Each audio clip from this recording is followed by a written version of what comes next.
Terima kasih.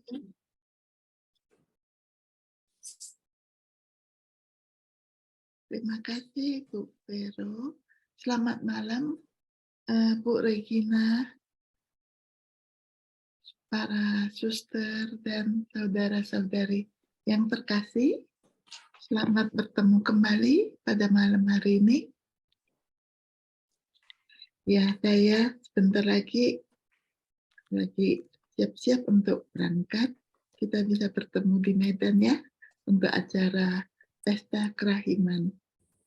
Jadi pada malam ini, saya ingin membagikan sesuatu yang kita bisa menyiapkan diri kita sesungguhnya untuk mengerti arti dari rahmat kerahiman ilahi untuk pesta pada minggu ini. Sebab dalam hal ini kita harus betul-betul mengerti rahmat apa yang akan diberikan Tuhan kepada kita dalam pesta tersebut. Karena pesta tersebut itu sangat luar biasa dan yang diinginkan oleh Yesus bagi kita semua untuk memakainya dengan baik ya.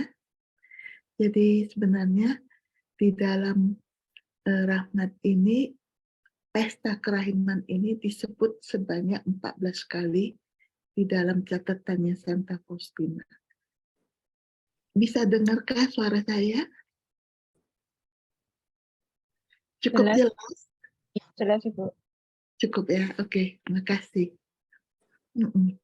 Jadi di dalam pesta ini dikatakan yang diutamakan tuh ya, selain kita melakukan pengakuan dosa, itu diutamakan sangat. Kemudian harus menghadiri misa kudus pada minggu tersebut dan menerima komuni. Seperti yang dikatakan oleh Kardinal Francis Makarski, Uskup Agung Krakow ya, dari Polandia pada tahun 1985, kita tidak hanya dipanggil untuk meminta belas kasih Tuhan. Dengan kepercayaan penuh, tetapi kita juga dipanggil untuk berbelas kasih terhadap sesama kita. Jadi kita kan belajar mempraktekkan, mempercayai kerahiman Allah Bapa yang gitu luar biasa. Tetapi kita juga harus belajar bagaimana memberikan belas kasih kepada sesama. Bagian ini yang paling utama. Jadi sikap belas kasih kita juga merupakan persiapan kita dalam menyongsong pesta Minggu Kerahiman Ilahi. Tanpa perbuatan belas kasih, kita tidak akan nyata. Karena Kristus tidak hanya mengungkapkan kemurahan Allah, tetapi pada saat yang sama, Dia menempatkan di hadapan manusia tuntutan agar mereka menjalani hidup dengan cinta dan belas kasih. Jadi itu adalah persyaratan utama dalam melaksanakan pesta ini. Yohanes Paulus II menyatakan bahwa persyaratan ini merupakan inti dari etos Injil, kaya dalam kerahiman. Itu adalah perintah kasih dan janji. Ingat di Matius bab 5 ayat 7, berbahagialah orang yang murah hatinya, karena mereka akan beroleh kemurahan. Biarlah itu menjadi rahmat yang memaafkan dan benar dan universal dengan perkataan, perbuatan, doa yang baik untuk orang lain. Jadi kata-kata Tuhan Yesus kepada Santa Faustina ini sangat nyata di lain dari persiapan kita menyongsong pesta kerahiman, Minggu Kerahiman ini, dari perbuatan, dari syarat-syarat utamanya, yaitu selain mengaku dosa, menerima komuni itu sangat penting sekali pada minggu itu, tapi di balik itu kita juga harus berbuat perbuatan belas kasih. Jadi perbuatan belas kasih kan ada banyak hal. Saat yang 7 perbuatan pokok jasmani dan 7 perbuatan pokok rohani. Jadi kan pasti ada yang berkata, dalam kehidupan ini kan banyak bervariasi dalam hidup. Ada yang mampu, mereka bisa memberi bantuan dalam hal material. Tetapi bagi yang tidak mampu, tetapi dalam hidup sehari-hari, kita juga bisa melakukan kerjaan belas kasih yang begitu nyata di depan kita, yaitu berbicara kepada sesama yang sedang bermasalah, yang sedang dalam kejatuhan, memberikan nasihat rohani yang membawa dia hidup dalam kedamaian, mengerti adanya kehadiran Yesus dalam hidupnya, sehingga ia tidak berputus asa. Dan dalam hal melayani, menjenguk orang sakit, mendoakan, itu semua adalah perbuatan spiritual komuni. Spiritual rohani. Jadi dalam hal ini itu adalah perbuatan belas kasih rohani. Jadi di dalam ini 3 hal yang nyata, udah jelas ya, sehingga kita bisa mempersiapkan diri dengan baik menyongsong Minggu Pesta Kerahiman. Jadi kalau pesta ini sebaiknya usahakan sebelum hari H-nya sudah pergi mengaku dosa. Mengaku dosa dengan baik ya, karena di dalam pengakuan dosa itu seperti yang kita pelajari sebelumnya, bahwa Yesus hadir sungguh-sungguh di dalam pengakuan dosa tersebut, di mana Yesus hadir, dia mengatakan kita ini saat kita mau mengaku dosa, ada beberapa hal yang Yesus berikan kepada Santa Faustina yang dicatatnya dalam buku harian ya. Setiap kali engkau pergi ke pengakuan dosa, ke mata air kerahimanku, darah dan air yang memancar dari hatiku mengalir ke dalam jiwamu dan membuat jiwamu semakin mulia. Jadi itu ada di catatan 1602 ya, buku catatan harian Santa Faustina. Dalam sakramen rekonsiliasi, di sana mujizat yang terbesar terjadi. Tak henti-hentinya diulangi. Itu di nomor 1448. Di sini jiwa yang papa bertemu dengan Allah yang Maha Rahim. Di catatan nomor 1602. Datang ke kaki wakil-wakilku dengan penuh iman. Catatan 1448. Aku sendiri menantikan engkau di sana. Aku hanya bersembunyi di balik sosok seorang imam. Tetapi aku sendirilah yang bekerja di dalam jiwamu. Itu tertulis di dalam 1602. Jadi nanti kalau ada waktu tolong dibaca, sehingga kalian bisa mengerti betul rahmat apa yang Tuhan ingin berikan dalam pesta ini, dalam hal persiapan diri kita dengan baik. Jadi pengakuan dosa ini kita bisa lakukan dengan baik setelah kita mengerti kehadiran Yesus itu nyata di balik sosok seorang imam.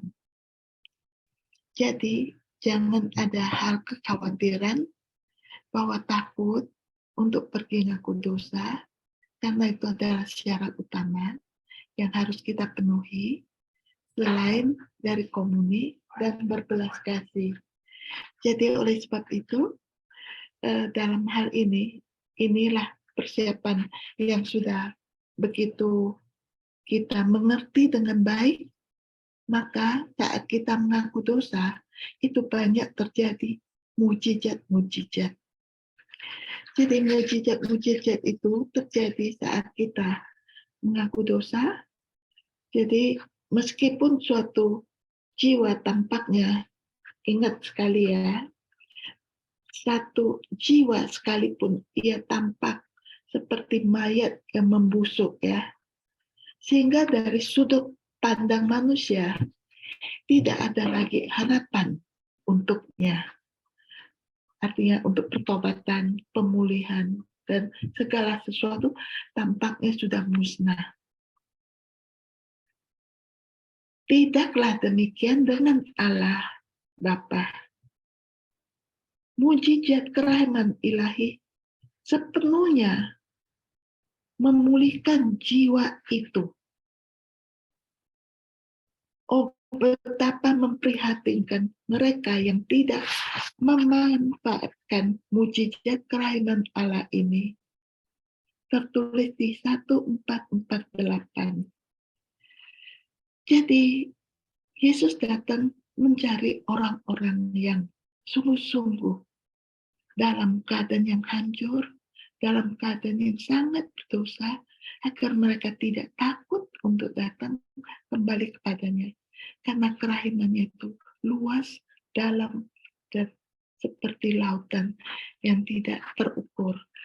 Jadi bagi dalam hal ini kita wajib untuk membagi kepada sahabat-sahabat, saudara-saudara kita agar mereka mengerti bagaimana mempersiapkan diri menyambut pesta kerahiman ilahi ini.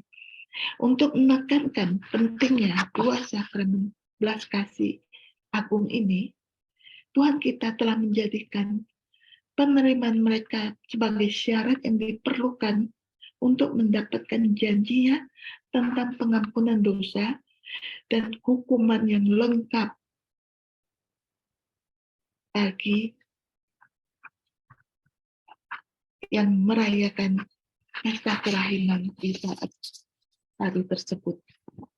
Jadi kita nanti itu akan saya maju lagi ke depan. Jadi Johannes Paulus II mengatakan berulang kali pentingnya pesan belas kasih ini sebagai gereja Advent baru. Harus menjadi gereja ekaristi dan tobat. Redemptor hominis.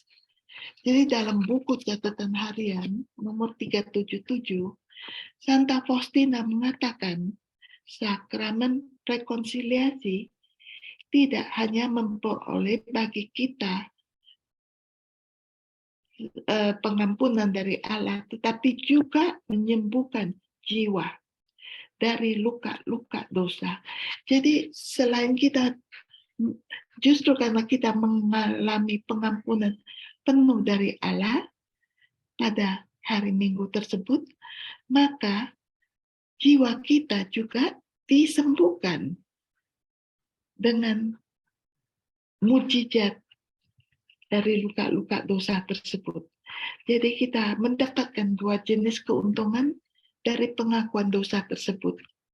Mengaku dosa untuk disembuhkan. Dan kita juga datang untuk dididik.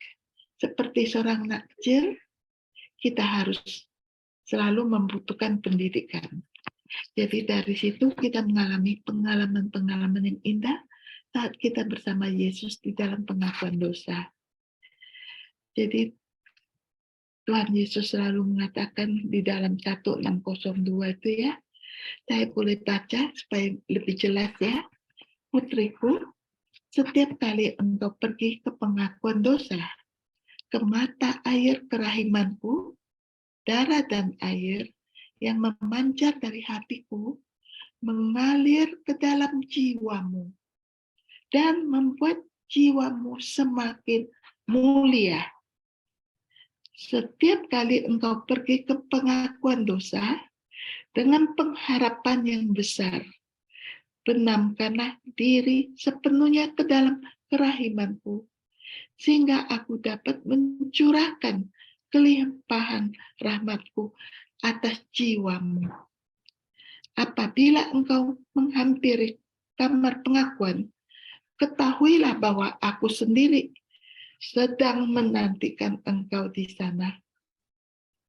Aku hanya bersembunyi di balik sosok imam, tetapi aku sendirilah yang bekerja di dalam jiwamu. Di sini jiwa yang papa bertemu dengan Allah yang Maha Rahim.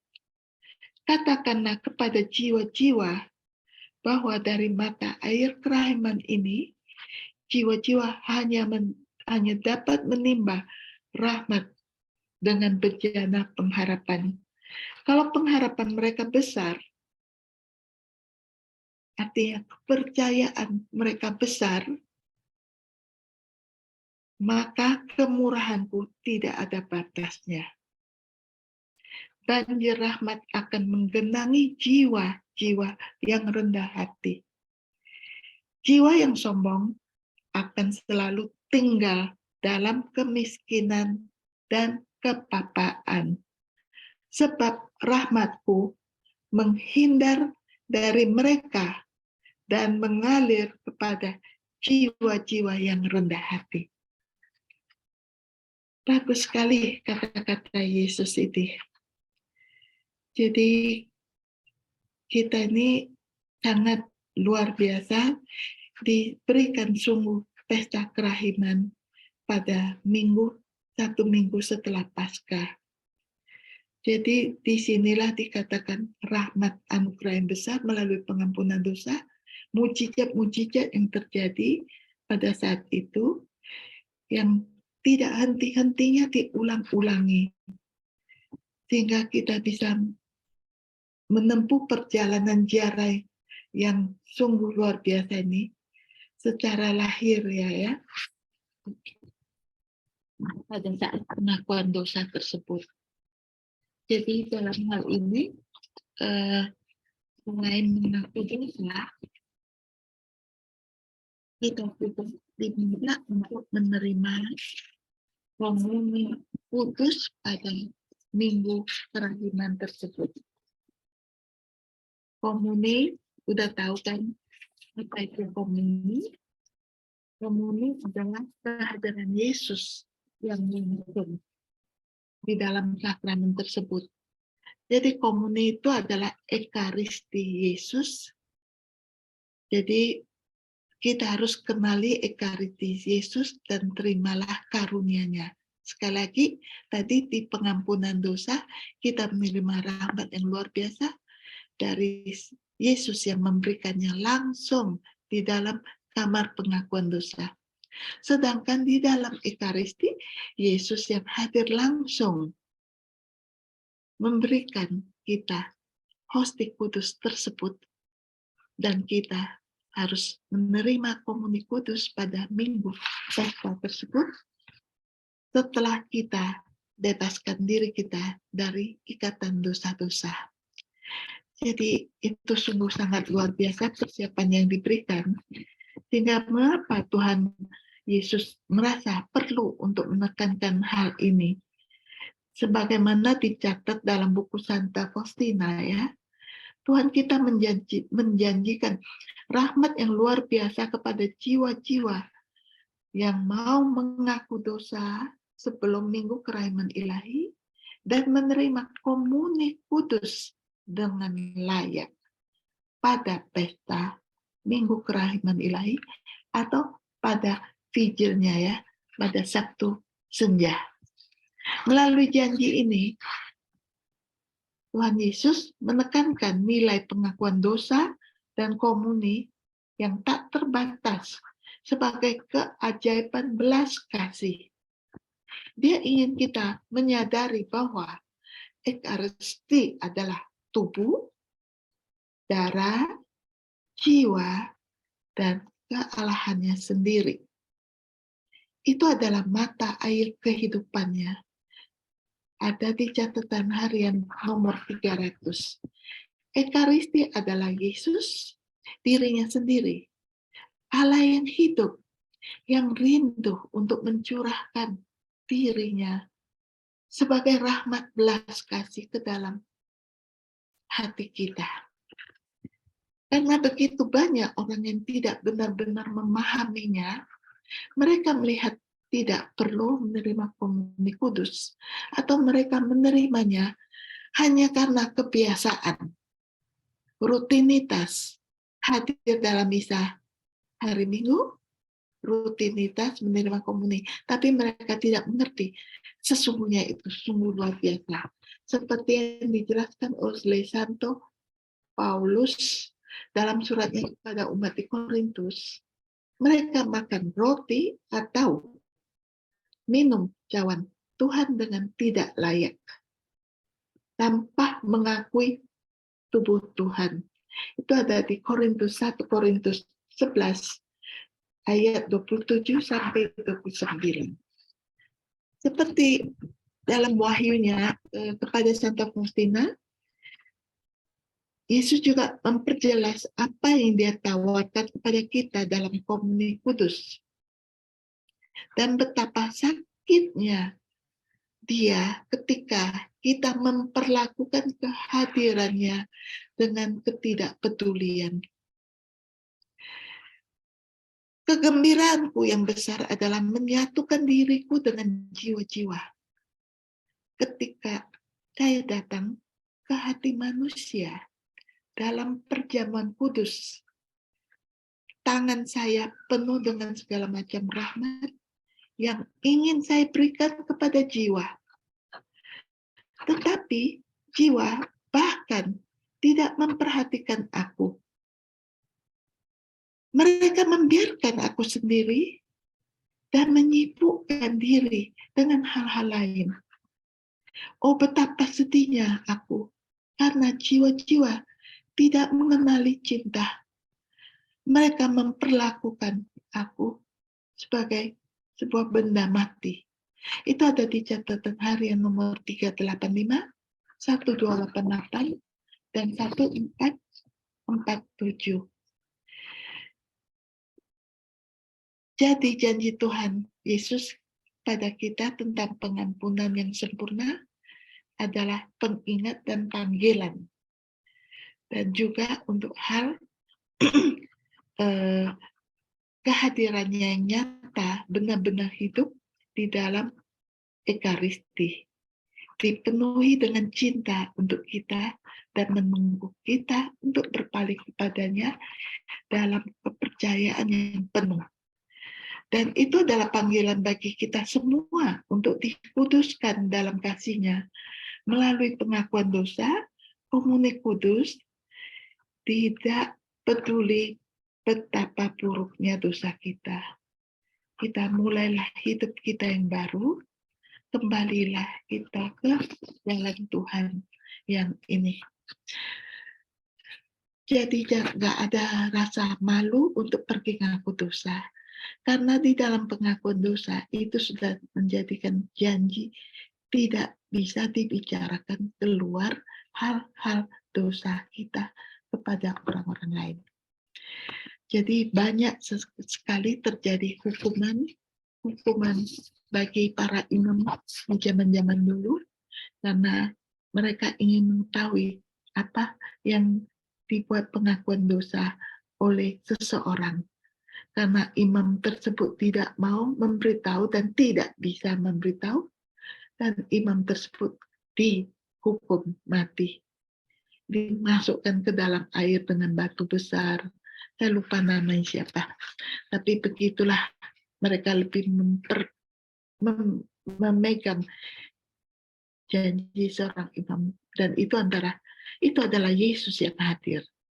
Bagaimana Yesus bisa menceritakan kejelekan seseorang kepada pengadilan atau kepada orang-orang negara yang datang untuk mencari tahu sesungguhnya. Tapi itu adalah sesuatu yang agung, luar biasa. Jadi dalam hal ini ya, itu sebagai pemulihan dan segala sesuatu yang nampaknya sangat bagus sekali. Jadi mujizat kerahiman ilahi sepenuhnya memulihkan jiwa kita. Jadi ini yang dikatakan mujizat-mujizat yang akan mengalir pada saat pesta Minggu Kerahiman Ilahi. Setelah kita mempersiapkan ini semua melalui sakramen rekonsiliasi, melalui sakramen komuni. Lalu tadi saya sudah sebut dalam hal belas kasih. Nah, yang terakhir apa itu adalah kepercayaan kita padanya. Jadi kalau kita percaya, tentu baru kita bisa melakukan pengakuan dosa.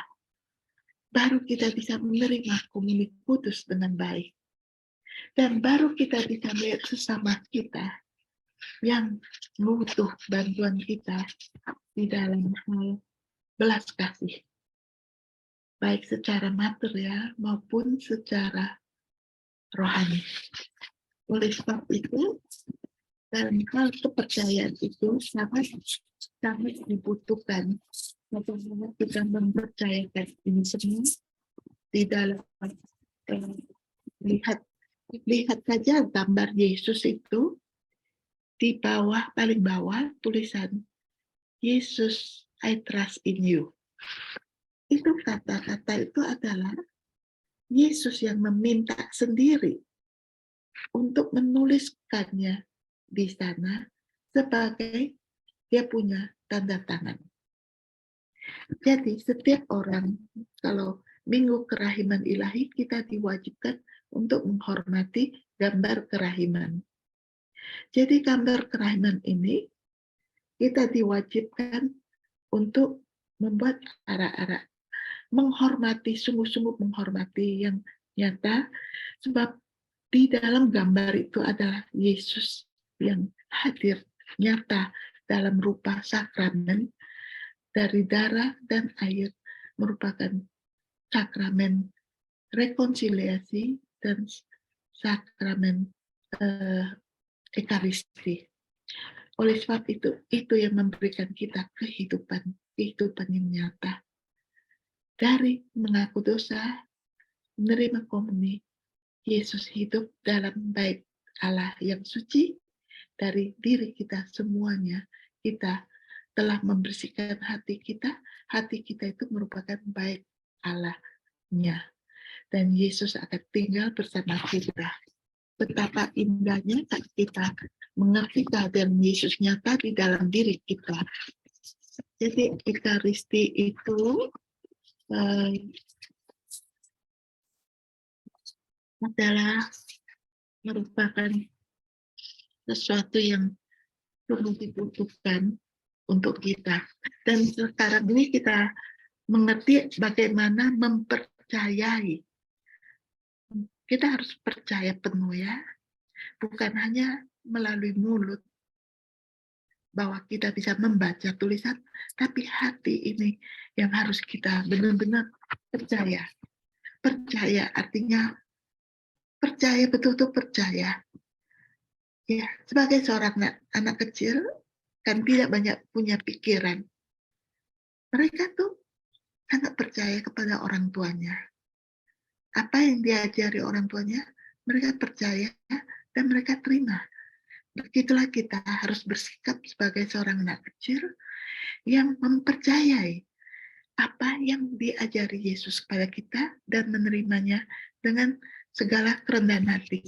Hanya percaya itu hanya bisa melalui kerendahan hati. Mengapa percaya kepada Yesus begitu penting dalam memahami kerahiman ilahi ini? Karena itu adalah respon kita terhadap kemurahan Tuhan yang besar. Bagian kita adalah percaya kepadanya. Lihat aja, kita baru merayakan pesta Paskah dari Kamis, Last Supper, Jumat Agung, lalu Holy Saturday, lalu Paskah. Bayangkan proses itu semua. Yesus memberikan dirinya untuk keselamatan jiwa-jiwa kita. Karena Ia begitu mengasihi kita, begitu mencintai kita, sehingga Dia ingin kita semua menerima keselamatan jiwa. Dia mengambil dosa-dosa kita dan mempersembahkan pada Bapa-Nya di surga. Bayangkan, Yesus yang tidak berdosa, tetapi Dia ikut mengambil bagian dosa-dosa kita hanya karena cintanya. Allah Tritunggal, Bapa, Putra, dan Roh Kudus begitu mengasihi kita sehingga begitu ingin kita semua ikut ambil bagian dalam kebahagiaan kelak yang telah dijanjikan bagi kita. Hanya ada keselamatan melalui Yesus. Jadi Dia datang memberi kita jalan, mengajari kita kebenaran, dan memberikan kita kehidupan. Betapa bahagia dan beruntungnya kita yang mengenal Yesus sebagai juru selamat kita. Jadi dalam hal itu, apalagi yang kurang dari diri kita untuk tidak mempercayainya. Setelah wafat di kayu salib, bangkit pada Paskah, tidak cukup lagi seminggu kemudian, Oktav Paskah hadir pesta Minggu Kerahiman Ilahi. Disitulah Tuhan Yesus masih mau menyelamatkan kita semua, dan dari cerita keberadaan pesta Minggu Kerahiman Ilahi, ingat yang lalu kemarin tuh cerita dari Luisa Picareta, bagaimana Tuhan Yesus mengajarkan pesta kerahiman ilahi. Dari cerita yang telah lalu, kita lihat begitu nyatanya kasih Tuhan. Jadi nyatanya gambar kerahiman ilahi bertulisan, Yesus, aku percaya padamu, mengundang kita untuk menjawab panggilan ini. Di dalam buku catatan Faustina nomor 1578, rahmat-rahmatku ditarik hanya melalui satu bejana, yaitu kepercayaan. Semakin banyak jiwa percaya, semakin banyak yang akan diterimanya. Jiwa-jiwa yang percaya tanpa batas merupakan penghiburan yang besar bagiku, karena aku mencurahkan semua harta rahmatku ke dalamnya. Saya bersuka cita bahwa mereka meminta banyak karena keinginan saya untuk memberi banyak, sangat banyak kepada mereka yang memintanya. Di sisi lain, saya sedih ketika jiwa memintanya sedikit, ketika mereka menyempitkan hati mereka. Jadi, itu tergantung dari bagaimana besarnya kepercayaan kita pada Tuhan Yesus. Kalau kita tidak percaya, kita tidak meminta banyak, malah tidak meminta. Itu membuat Yesus sedih. Yesus suka kita datang meminta, dan rahmat itu akan dicurahkan sepenuhnya kepada kita yang luar biasa banyaknya atas kepercayaan kita padanya. Jadi apa itu kepercayaan? Kepercayaan adalah iman, harapan, dan kasih dalam tindakan. Iman, kita punya harapan ya, dan kasih dalam tindakan. Kepercayaan adalah kata kerja tindakan yang mencakup ketiganya. Menggabungkan fokus masa lalu, iman kita pada apa yang Yesus lakukan, dimensi sekarang saat ini dari kasih-Nya bagi kita, dan dimensi harapan masa depan karena apa yang telah Ia persiapkan bagi kita di surga. Jadi ini adalah menggabungkan fokus masa lalu, yaitu dari iman kita. Kita melihat apa yang Yesus lakukan semua, kita percaya. Dimensi sekarang, saat kita merasakan kasih-Nya bagi kita dan di masa depan, yaitu harapan bahwa apa yang telah dikatakan Yesus yaitu mempersiapkan bagi kita untuk bersamanya di surga. Jadi percaya berarti percaya kepada Yesus, mengasihi Dia dan berharap kepadanya. Itu berarti terserap sepenuhnya di dalam Yesus sebagai Tuhan dan Juru Selamat kita, bersandar sepenuhnya kepadanya. Jadi kita mempunyai hasrat ya untuk memiliki pikirannya, kehendaknya, kuasanya, hatinya, dan kepercayaan penuhnya. Singkatnya, kita benar-benar percaya kepada Yesus, kita berkata bersama Rasul Paulus, bukan aku lagi yang hidup, tetapi Kristus hidup di dalam aku. Di Galatia bab 2 ayat 20. Jadi salah satu contoh yang indah adalah dari Bunda Maria. Bunda Maria yang terberkati adalah teladan besar bagi kita semua dan dia sebagai model, sebagai murid Tuhan Yesus. Jadi kita bisa melihat betapa luar biasa dalam saat kabar sukacita, sepenuhnya Maria menyerahkan dirinya kepada kehendak Tuhan ketika dia dipinta menjadi bunda dari Putra Allah. Jadi dalam hal ini kita melihat begitu besarnya 3 hal tadi, perbuatan pengakuan dosa, komuni, perbuatan belas kasih, dan kepercayaan. Nah, saat itu semua rahmat dan manfaat bahkan dalam derajat tertingginya tersedia pada hari tersebut bagi semua orang di dalam kepercayaan yang besar. Jadi di dalam Minggu Kerahiman ini konklusinya adalah setelah kita menyiapkan diri melalui hal-hal yang tadi saya sebut, disitulah terjadi rahmat yang luar biasa pada hari Minggu tersebut. Kita tahu ya, pengampunan dosa, indulgensi penuh, ada 2 hal. Satu yang diberikan oleh gereja, oleh Bapak Paus, dan satu yang diberikan oleh Yesus langsung kepada kita. Oleh sebab itu, yang diberikan oleh Bapak Paus itu adalah di sini dikatakan ya, bahwa kita diberikan sejak Yohanes Paulus II memberikan kita rahmat luar biasa itu ya, yang dijanjikan kepada umat beriman oleh Tuhan kita sendiri melalui Santa Faustina. Ada 2 hal. Melalui Santa Faustina yang dijanjikan Yesus kepada kita langsung ya,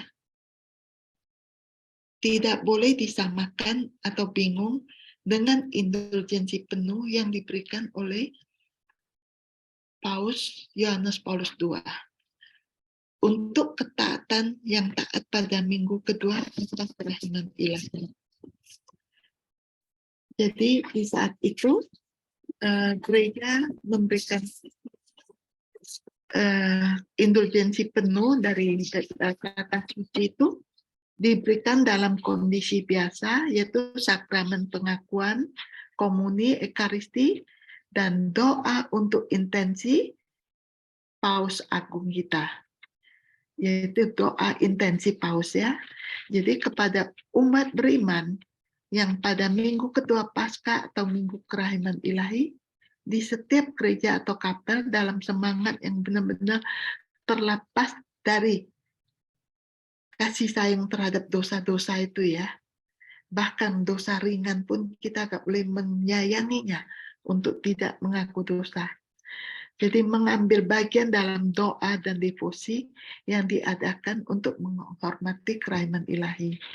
Jadi di hadapan sakramen Maha Kudus yang terbuka atau di tabernakel, dan kita juga diwajibkan untuk mengucap doa Bapa Kami, credo, pengakuan iman, menambahkan doa yang saleh kepada Tuhan Yesus yang penuh belas kasih, yaitu sebagai doa seperti ini: Yesus yang penyayang, Yesus yang maha rahim, aku percaya padamu. Jadi itu adalah bagian yang diberikan oleh gereja. Sedangkan yang diberikan oleh Yesus langsung kepada kita pada hari tersebut adalah rahmat yang luar biasa, extraordinary, ini ya, yang dari Indonesia, yang mana antara kita dan Tuhan Yesus, di mana kita bisa merasakan saat kebersihan dari diri kita bebas dari segala hal-hal yang tidak diinginkan kita jatuh dalam dosa. Berarti hati kita sungguh-sungguh bersih dan murni, bebas dari segala dosa-dosa. Kita hidup dalam state of grace. Jadi tidak tersembunyi hal-hal yang kecil-kecil, dosa-dosa, segalanya kita bebas bersih. Jadi itu yang dikatakan kita bebas di dalam menerima rahmat yang luar biasa dari Yesus langsung. Seperti tadi sudah dijelaskan melalui pengakuan dosa, Ekaristi, Hosti Kudus, dan amal belas kasih. Jadi persiapan kita itu sungguh luar biasa dan kita bisa merasakan sendiri bagaimana pengampunan Tuhan sungguh-sungguh untuk diri kita sendiri. Selain dari plenary dari yang diberikan indulgensi dari gereja, dari Vatikan, tapi kita bisa merasakan kita sendiri bagaimana saat kita menyiapkan diri menyambut pesta kerahiman ilahi di saat kita dengan Tuhan. Kita tahu bagaimana kebersihan dari diri kita sendiri, sehingga kita bisa sungguh-sungguh merasakan penuh sukacita dalam pesta minggu kerahiman ilahi tersebut. Dan ingat, bagi yang sakit, yang tidak bisa hadir, tidak menutup kemungkinan mereka menerima hal ini. Mereka masih tetap bisa menerimanya di rumah karena alasan sakit, alasan tidak bisa lagi ke gereja karena kondisi. Diusahakan supaya ada yang datang ke rumah memberikan hosti, dan mereka bisa menerimanya. Kalau tidak ada yang memberikan hosti, mereka bisa menerima komuni rohani, komuni spiritual. Dan Yesus tidak menutup kemungkinan bagi mereka-mereka yang tidak bisa menghadiri, tapi mereka mempunyai kerinduan yang sangat besar, ingin ikut mengambil bagian dalam pesta tersebut. Yesus hadir di dalam tersebut. Yesus hadir dan Yesus memberikan anugerahnya kepada mereka.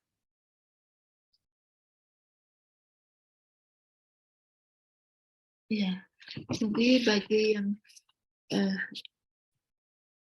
bagi yang tidak bisa hadir karena kondisi perang, karena kondisi negaranya, nggak ada gereja, nggak ada misa, dengan hati yang kerinduan penuh, mereka menjalani apa yang kita lakukan sehari-hari ini, bisa mereka menerima dalam rahmat yang luar biasa dari gereja juga, sebagai bagian dari pesta Minggu Kerahiman Ilahi ini. Saya kira saya selesaikan sampai saat ini. Terima kasih.